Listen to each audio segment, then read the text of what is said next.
Thank you. It's a pleasure to be here. I want to thank everybody for taking time out of their week to join us here in 603 Alliance and the Conservative Business League of New Hampshire.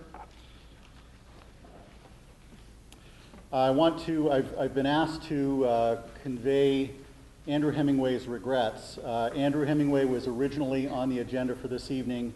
Unfortunately, he had a conflict and is unable to join us this evening. So he sends his very sincere regrets for not being able to be here. So the 603 Alliance and the Conservative Business League are two organizations which are essentially two sides of the same coin. So as many organizations have a sort of a political action wing and a research and education wing, you're going to hear a little bit about these two organizations that were founded by the same group of people. So I'm going to start out talking about the 603 Alliance. I'm going to give you some background on how we got started and what our mission is, what we see as our primary goal for the next year, which is about the New Hampshire primary, the presidential primary, and giving conservatives a stronger voice in that race. And I also want to specifically talk about how we propose, what we see as the problem and how we propose to address that. After I speak, Diane Bitter is going to come up and she's going to talk a little bit about the Conservative Business League. She'll give you some more details about the organization there and what they're working on. And then Mike Rogers is going to come give you more details on the caucus.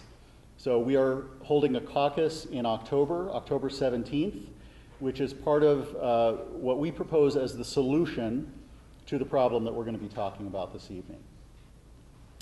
So back in November, there was a forum on federalism, and around that event, a number of conservative Tea Party 9/12 activists got together and started to talk about how we can bring people together in New Hampshire. Because we have a lot of very, very good grassroots groups.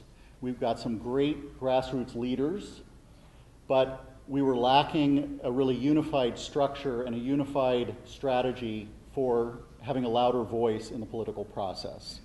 So that group got together, started to meet on a regular basis, and came to the conclusion that we need to form a kind of umbrella organization. Now, I use that term with a little bit of hesitation because umbrella organization sort of implies a leadership structure that's maybe top-down. We don't intend to be a top-down umbrella organization, but our goal is very definitely to unite conservatives and libertarians, to bring people together who don't necessarily agree on everything, but they agree on 80 to 90%. And by uniting, we can stand together and we can make a difference in the political process. We believe that the primary is an ideal place to do that. Now, going back to November when all of this started, we had just come out of sort of a stinging defeat. In the midst of a wave election across the country, New Hampshire re-elected a very liberal Democrat senator, Jeanne Shaheen, and a very liberal Democrat governor, Maggie Hassan. Now, personally, I think that those races were lost in the primary process.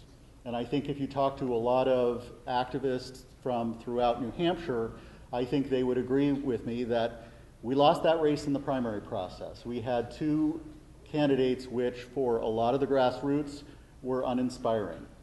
When you have a senatorial candidate who is pro-choice and believes that guns, some restrictions on guns are acceptable, can be decided by states. I think there were a lot of people who sort of looked at that situation and felt pretty uninspired about going out and knocking on doors and making phone calls and voting for a candidate like that. So that was the background. That's sort of where we came from. And so as we look to the presidential primary, a lot of what I think what we see is a need to bring people together who, in many cases, aren't always working together. So if you know some of the folks that Cameron was talking about, who are supporting us, who have been part of the 603 Alliance Steering Committee, or particularly who have been part of the process in our kickoff summit on April 19th, some of those are more libertarian. They may not have a pro-life position. They may have very different positions on some of what we call the social issues. I attended a meeting last November before all of this got started that was organized by a guy who once called it a coalition of "we just want to be left alone." And he had people in the room who were from New Hampshire Right to Life, and he had people in the room from the Marijuana Policy Research Center. Okay, so that gives you a sense of the diversity of the kind of group that he had in the room. And I think it was an opportunity, but it ended up being an opportunity missed. And here's why. Somebody came as a speaker one month this was in November, to one of those meetings. And it was as if he threw a bomb into the middle of the room. He was unhappy, and he had to give his position. He had to get on his soapbox. Now I personally don't agree with some of the positions he was taking, but there was no point in having a debate with that group of people about a topic for which there was no pending vote, no pending decision, nothing was to be decided. But half the room decided that they needed to rebut his arguments, and then more people jumped in on his side, and it ended up being an hour and a half or 2 hours of people screaming at each other. Okay? We've all seen that, I think, at one point or another, but folks, that's the problem. Now, if we go to the presidential primary and look at the slate of candidates, who have we got? We've got a couple of what we might call moderate or establishment candidates. Jeb Bush is clearly expected to run. Chris Christie is spending a lot of time in New Hampshire these days. Lindsey Graham has said that he might join the fray. And I think that what we see is a scenario where you have 2, 3, 4 of these moderate candidates.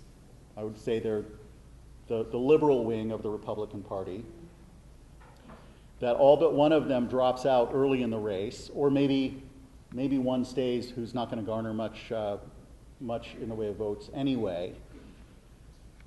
And then on the other side, we have a large and very fractured field of candidates. So we have Rand Paul, who appeals a little more to libertarians, Ted Cruz, who appeals perhaps more to the mainstream conservative or Tea Party types. We have Mike Huckabee, who appeals to people of faith, who care a great deal about certain issues around their faith. We have Ben Carson, who I think has a lot of appeal to people in a lot of what he says about bringing common sense back to the political process. So we have this very large field of candidates who run from, maybe somewhat more conservative but still big government, all the way to people who take a more libertarian stance. But the problem remains that you've got all these people, you've got a very fractured field. The outcome is pretty clear, because you don't have to have a majority to win the New Hampshire primary. It's a plurality, and if you can win 27% against everybody else's 8, 10, 12%, you're the winner. Okay? So this is the scenario we see, and this is a very predictable playbook. It's, I think, if you saw the Mike Huckabee announcement, Karl Rove was sitting right alongside him, and I personally, I'm not saying anything for or against any particular candidate, but my personal opinion is Karl Rove loves the idea of Mike Huckabee running because he's one more person to help split that vote.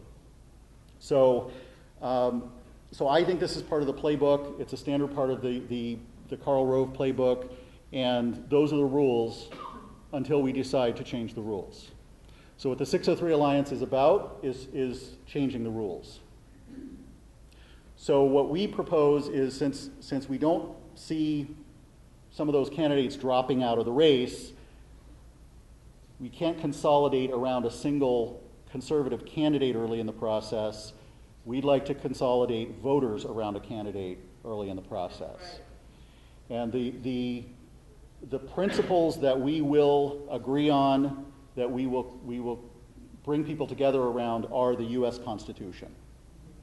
So I said before, you've got people sitting around a table who, you know, the coalition of who just want to be left alone, sitting around a table saying we all agree we just want to be left alone, and they end up yelling at each other. That's going to be our challenge. We need to get those folks to the point where they say, look, I'm willing to put aside the 10 or 20% of issues that we disagree on. I'm willing to work with you. I'm willing to get together. I'm willing to agree on a candidate that might not be my first choice, but it's my second or third choice, and I can live with them because it's not my last choice or second to last choice. So that's what the 603 Alliance is aiming for with the next year as we look to the New Hampshire primary and how to make a difference in that. So, you know, I think that as we, you know, as we try to herd the cats, so to speak, we have a lot of people who are independent thinkers. Conservatives and libertarians tend to be very independent thinkers. You know, there is a very clear challenge of how we accomplish that. And that is no small feat. But I think that there are a couple of things that, that give me hope. And ironically, one of the things that gives me hope is the fact that the situation is so dire. Because I think people are coming to the realization, and they need to come to the realization, that it's time to unite, or we get the same old, and we can't afford that anymore. We are in too dire a situation to allow that to happen. Okay? So, you know, Ben Franklin published the famous cartoon of the snake cut into different pieces, and it said, "Join or die." And that may seem a little bit macabre, it may seem a little bit too hardcore, but I think we truly are in that kind of a situation now with conservatism in America, where it is join or die time. So, ironically, it's sort of the depth of our problem that I think gives me hope that we may be able to come together. I had a friend once who said, you know, the key to change is you have to be sufficiently miserable first. And, you know, I think people are sufficiently miserable at this point that we will come together. The other thing that I think people are seeing or will see is that our rights, our ability to even participate in the political process, to express ourselves freely, those rights are threatened. And if we're going to disagree on 10 or 20% of the issues, and we can't unite because we have a few of those differences may be very, very important to you. Some of those views in the let's say the social conservative realm are very important to me. And I will continue to fight for them. I will continue to believe in them. I will continue to strongly articulate my point of view. But we need to work together. And I'm not going to refuse to sit down at the table, and I'm not going to make a precondition for cooperation that you have to accept that policy position. So the 603 Alliance doesn't say a whole lot in terms of policy positions. And the reason is we're not trying to top-down tell people this is what we believe, get on board. We're saying there's really only one thing you need to know. We believe in the U.S. Constitution, the founding principles of the United States of America. If you believe in that, join us. That's it. And we have people say, well, do you have a policy position on this, and this? No. We're bringing people together who may disagree on those things. If we don't bring together people who disagree on those 80% of issues, then you know, the other 10 or 20% of your issues won't matter, because we're losing our ability to participate in the political process to begin with. So the final thing I'll say about this initiative for 2015 and early 16 is that we are not necessarily under the illusion that electing a true constitutionalist, hardcore, strict interpretation president is going to save the country. I don't believe that it will. But I do believe it's the lifeline that can help keep us afloat while we work on a rescue operation in other areas. I also think that if we do this successfully, we change the rules of the game. We tell the Karl Roves of the world that we are a force to be reckoned with, you can't take us for granted any longer, and we will have a voice. So if we prove that this can be done, we see it happening in other states as well. So we've already been in touch with groups from Arizona, Wyoming, South Carolina. Diane, am I missing any? Iowa. Of course, yes. Steve King, Congressman Steve King was at our event as well. So that's an introduction to the 603 Alliance. What I'd like to do next is invite Diane Bitter to come up and talk a little bit about the Conservative Business League of New Hampshire. And then Mike is going to come up and talk about the caucus and what that process looks like. And at the end of this, I'll come back up, and the three of us will be up here, and we'll do some Q&A. So, Diane Bitter.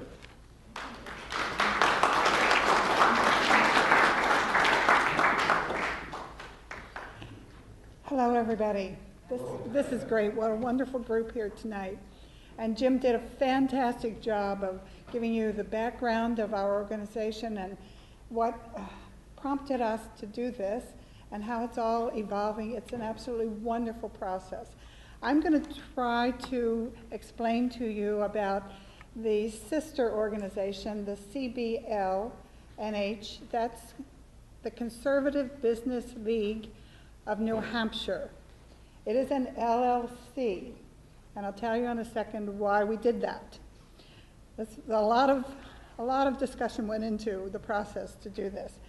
The CBL is a research and education wing of our whole organization. The role of the CBL is to interact with the efforts of the 603 Alliance. Jim explained to you what the 603 Alliance is projected to do, what we expect it to do. How is it going to do that? It's going to need support, it's going to need funding, it's going to need an arm that actually helps the mechanical things get into place so this can happen. Also, what CBL is going to do is going to educate the voters. We have a set of principles that we have spent a lot of time coming up with. As Jim said, we are not looking at all the issues and all the policies. We are a coalition so that we will agree on specific things, but perhaps not everything. The things we don't agree on, we will not add to our policies.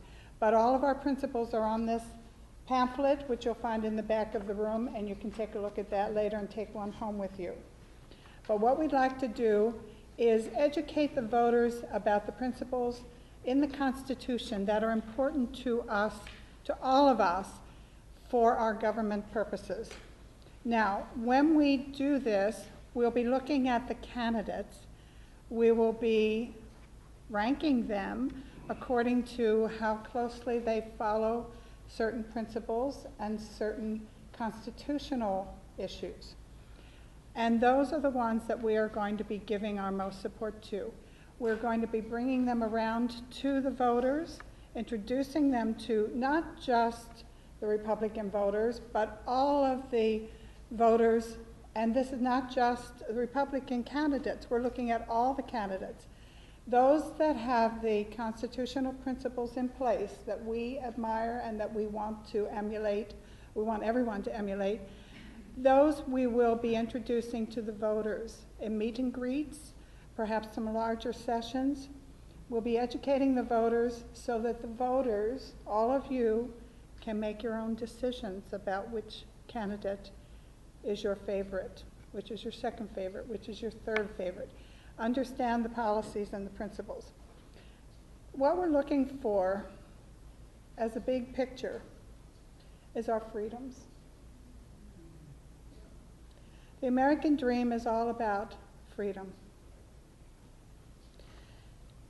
In order to get to this stage where we are all free to enjoy the American dream, we need three things: a constitutionally limited government, free market economics, and fiscal responsibility. That's it. That's all we need. So once we have these principles in place, and once we understand where the candidates stand, then we're going to be in a position to complete what the 603 Alliance has in place. How does the CBL do that, and how do you all play a part? You can play a part by becoming a member and supporting the CBL, and we in turn support the 603 Alliance and help them to see their way to complete the job. So what do you get as a member? There's always that question. People say, well, what's in it for me? Why should I become a member? Well, first of all, obviously you have the satisfaction of knowing that you're part of the group and that you're giving your support and you're helping the greater cause. But in addition, you're going to get regular newsletters which will update you on information about the candidates. And you'll also be invited to come to the meet and greets to hear in small sessions from all of these candidates. And we want everyone to come. We want the Republicans, the undeclared voters, we want the Libertarians, we want the disenfranchised voters, those who have stayed home because they don't like their choices and they're not going to vote. We need to bring those people back out. That's important. So the other thing about the CBL, we will be obviously looking for donations. That's where the LLC part comes in. Because we are an LLC, we don't have to report our donations to the government. It's not required. It's all secret. So that was a nice appeal for us. There are many ways that we can all help. And I know that your leaders here are going to be sharing with you the ways that that can be done. And I hope that you will all help in whatever way you can. We're going to need boots on the ground. We're going to need people making phone calls. We're just going to need a lot of general support. So we urge you to do that and get involved. And also, whenever you want more information, you know you can reach out to all of us. We're available. And now I'm going to ask Mike Rogers to come up and talk to you about how this all happens. This is the fun part. So thank you. Let's welcome Mike.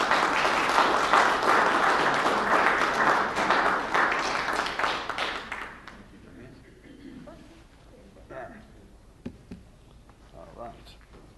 Well, good evening, everybody, and it truly is a wonderful group we've got here. I'm very impressed at the number of people who've turned out to hear about what is hopefully a different, louder? Okay, a different way of getting conservatives through the gate. And I think really that's the key. Conservatives tend to have very strong opinions, and there's usually more than one conservative candidate. As Jim says, in this case, we've got an embarrassment of riches. There are too many good or at least acceptable conservative candidates out there. So what we're looking to do is something that's not been done in New Hampshire before, is not typically done in Massachusetts either, which is to hold a caucus. And the reason we want to hold a caucus is because we want people to choose for themselves the best candidate. You can hold opinion polls, you can send out voter scorecards, you can do all the things that attempting to tell the people this is the candidate you should vote for, or these are the top few candidates you should vote for. The problem is that they're not going to pay attention. You ever try herding cats? It doesn't work. Conservatives are much the same. The party establishment would love it if we ran in 20 different directions over the 20 or so conservatives out of the field of probably 24 candidates and dissipated our resources. As Jim said, The winner in New Hampshire may only need to get 25 to 30% to get a plurality. You know, in a year when the field is small, they can win with maybe 40%. In a year like this, they could win with 25%. Well, that math can work two ways. And that's really what we're going to try to exploit here. So, you know, the party establishment would love it if our resources were divided. So we're going to break the mold. We're going to try to get a conservative through the primary. Or as Richard Viguerie says in his book Takeover, and I recommend it if you've not read it, it's the primaries, stupid. You don't get through the primary, your guy doesn't get to play in the major league. So let's get one of our good guys through the primary. Like I said, we could try and tell people who to vote for, and they're just going to say, no, my man's better. I'm just going to keep doing what I'm doing. That doesn't work. The cats don't want to be herded. Or we can get enough Republicans and independents and other voters together who are interested in constitutionally limited government. In general, that won't be Democrats, but that's not the point. You've got to be interested in constitutionally limited government. And show them the candidates. Let them choose. Instead of telling the cats where to go, let's let the cats pick the best brand of catnip.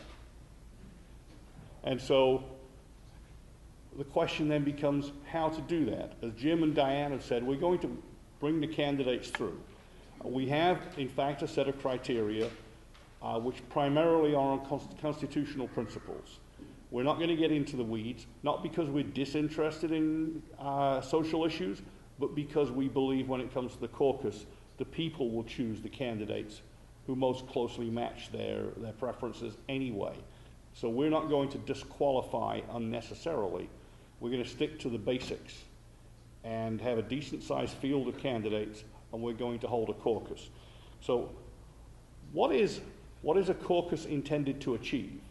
It's intended for the people to choose and to agree by gathering in larger and larger groups until finally there's a winner. And the people have all agreed, yes, I'm willing to stand in that group and be part of it. That's our goal. Present the candidates who meets the minimum standard to as many voters as possible, or the candidates, and then hold the caucus. And bit by bit, the less popular candidates will be eliminated. The standard structure of a caucus, you may have a dozen, even 20 groups in the beginning. Candidates' representatives will likely be present to try and sell their candidates. And then the two smallest groups will be dissolved, and the other groups have the opportunity to recruit those voters. And then two more will be dissolved. And eventually you'll end up with two groups, and then with one group that will be, we hope, the majority of the people in the room who have said, you know what, I can support this person. And part of the process is to ask the people who come to vote in the caucus to then leave and to take that message with them. That yes, this person meets 80% of our goal as a conservative. This person will make a damn good president, and we will not be constantly wishing we'd chosen someone else. The alternative is not pretty. The alternative is for us to go in 20 different directions, and for the moderates, or worse, to win a plurality and to go forward into the general election. So when it comes to general election time, would you rather have the choice of voting for your second or third best candidate because you came to some form of agreement, or would you rather have to hold your nose and vote for your first or second worst candidate because that's who we allowed to get through by being too divided? So this is really a case of unite or die. You know, we're frustrated, we throw things at the television, we groan at the candidates who lose because either it's their turn or because you know, the party apparatus pushed them through. And the party apparatus makes clear over and over that they don't really care about their grassroots. They think they can run things. They think they can get an agreeable college atmosphere down there in Washington. I mean, they say the Senate, for example, is the most exclusive club in the world. I submit to you that the governing class in Washington, in fact, as a whole, is the most exclusive class in the world, and it's self-perpetuating. A feudal system, almost a monarchy. And the only way we get to have a say in that is by impacting the primaries. And so that's our proposal, which is to spread the word, educate people about the candidates and their qualities, and hold a caucus and have people choose a candidate that's acceptable to the vast majority of the ones in the room, and then go out and I'll borrow from one of our former governors, talk to all your friends and neighbors about why you're supporting that candidate. Let me just finish. Our goal is to move about 25,000 votes, which in New Hampshire is probably about 10% of the Republican primary. Enough to move the needle, enough to push somebody who's good but not a winner past that plurality mark and in front, we hope, or at least into a second or third place vis-a-vis the usual suspect. Thank you. We need you to help us spread the word, and we look forward to sharing ideas with you as you try and get conservatives through your statewide and local races.